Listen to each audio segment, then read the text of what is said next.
एवढा विरोधकांच्या जिवारी लागलेला आहे, त्याच्यामुळे ते तो निकाल सहनच करू शकत नाही आणि त्याच्यामुळं हे वेगवेगळ्या गोष्टी आता काढायला लागलेल्या आहेत की ईव्हीएम मध्ये दोष आहे किंवा आणखीन काही आहे.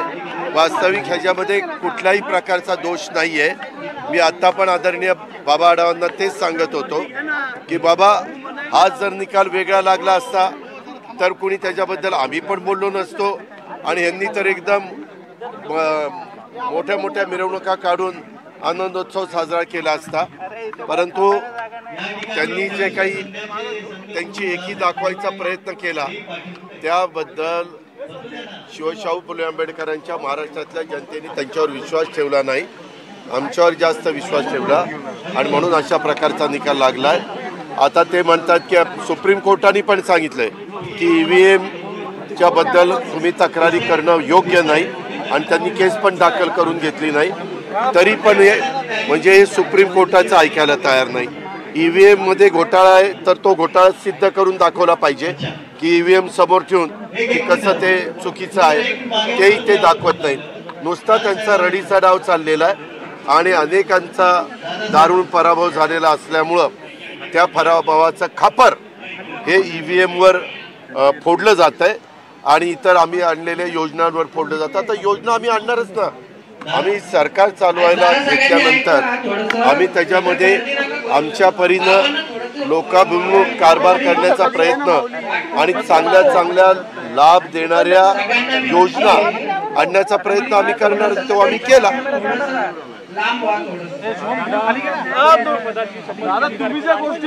5 तारखेला अंदाजे 5 तारखेला त्यामध्ये आम्ही एकत्रपणे तुम्हाला राज्याच्या मुख्यमंत्र्यांनी शपथ घेतल्यानंतर तो संपूर्ण अधिकार खातेवाटपाचा त्यांचा असतो. ते खातेवाटपाच्या बद्दल जाहीर करतील आणि तसं खाते वाटप सगळ्यांना दिलं जाईल. बरीच रस्सीखेच दिसते. काही नाही रस्सीखेच, काही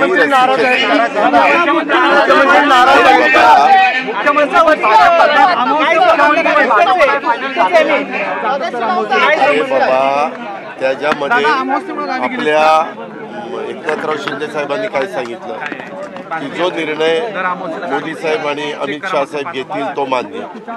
आम्ही तर सुरुवातीलाच त्या बाबतीमध्ये सांगितलं. आता नवीनच काय काढलं मुख्यमंत्री, आता 132 जागा त्यांच्या आहेत तर साहजिकच मुख्यमंत्री त्यांचाच होणार ना. शिंदे साहेब जरा नाराज आहेत, गावी जाऊन नाही रे बाबा, उगीच काय त्याच्यामध्ये बरेच दिवस प्रचारामध्ये सगळेजण त्या अडकलेले होते आणि म्हणून 2 दिवसाच्या करता शनिवार रविवार थोडीशी सुट्टी आहे सध्या. काळजी होऊ सरकारला इतकं काही काम नसतं त्याच्यामुळे ते तिकडे गेलेले आहेत.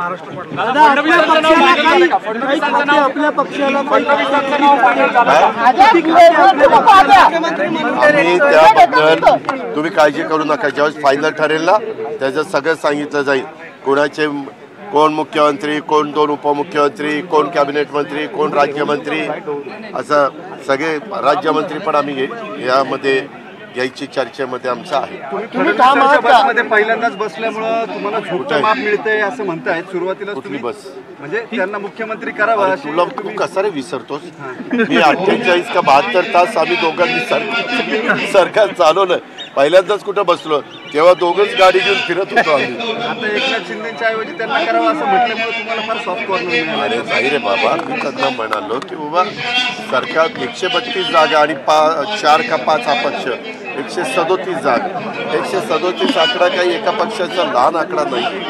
लोकशाही आपण मान्य केली पाहिजे. दादा तुम्ही ठाम आहात का? ठाम आहात का? हॅक होत नाही म्हणजे आरोप केले जात आहेत विरोधी पक्षाकडून, त्यावर तुम्ही ठाम आहात का? नाही, उद्याच्याला सुप्रीम कोर्टाने जो निकाल देईल तो आपल्याला सगळ्यांना मान्यच करावा लागेल, तुमच्या माझ्या सहित सगळ्यांना. परंतु सुप्रीम कोर्टाने परवाच सांगितलेलं आहे की ईव्हीएमच्या बद्दल काही तक्रार करण्याचं कारण नाही, असं काहीतरी त्यांचं स्टेटमेंट आलंय असं मला ऐकण्यात आहे. अरे बाबा, हे साफ दादांत खोटं आहे. हे असंच प्रत्येक निवडणुकीमध्ये काहीतरी क्लुप्त्या काढतात. तर अजून 2-4 15-1 दिवसात सगळे लोक ते विसरून दादा जातील. तुम्हाला मुख्यमंत्री करणार अशी चर्चा आहे. भाजपचं धक्कातंत्र आहे. एक वर्ष दादा तुम्हाला सीएम करणार आहे दादा. असं काही हा?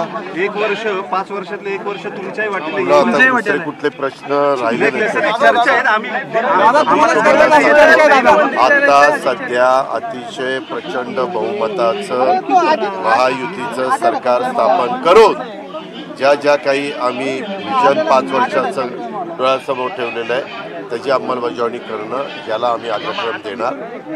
शपथविधी झाल्यावर 2-3 दिवस सगळ्या आमदारांच्या शपथविधी 2 दिवसात कदाचित उरकेल. दादा एकनाथ शिंदेला गृहमंत्री करणार अशी पण चर्चा आहे. मला एवढी क्लिअर मेजॉरिटी मला त्याच्यामध्ये माहिती नाही. तो अधिकार राज्याच्या प्रमुखाचा असतो. राज्याचे प्रमुख त्याबद्दलचा निर्णय घेतात. मुख्यमंत्रीपद फायनल आहे का? तुमची माहिती काय? नाही, आम्ही त्यांना सांगितलं की भारतीय जनता पक्षाने मुख्यमंत्री कोण असावा ते ठरवावं. आता भाजप त्याबद्दलचा निर्णय घेईल. दादा लाडकी बहिणीचे काही निकष बदललेत का? त्याच निकष अरे अजून काळजी भाऊ सरकारमध्ये कुठले निकष बदलायला निघाला बाळा. व बोर्डाचे पैसे त्याच्यामध्ये ते आता ती एवढी मोठी बातमी झाली ना की आचारसंहितेच्या काळामध्ये ऑर्डर कशी काढली गेली, काय काढली गेली.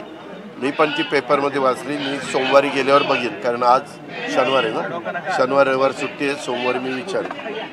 दादा जे पैसे दिलेले आहेत त्याला तुम्ही परत द्यावे अशी मागणी. अरे बाबा मला काहीच माहिती नाही काय नक्की झालंय, कशा पद्धतीनं बजेटमध्ये तरतूद केलेली असेल तेच पैसे दिले गेले असतील, परंतु नक्की त्याच्या पाठीमागची पार्श्वभूमी काय आहे ती दुसरी तिथं मंत्रालयातनं समजून घेतल्याशिवाय माझ्यासारखं मी बोलणं उचित नाही. एक तरी बातमी द्या, कुठल्या पक्षाने किती मंत्रालय फिक्स झाले तेवढं तरी सांगा. आकडे सांगा मंत्रालय. जर झालेच नाही तर काय आकडे सांगू. दादा एवढी क्लिअर मेजॉरिटी असून मुख्यमंत्री पदाला जनतेमध्ये आमच्या महायुतीचं सरकार स्थापन करायचं एवढा निर्णय झाला.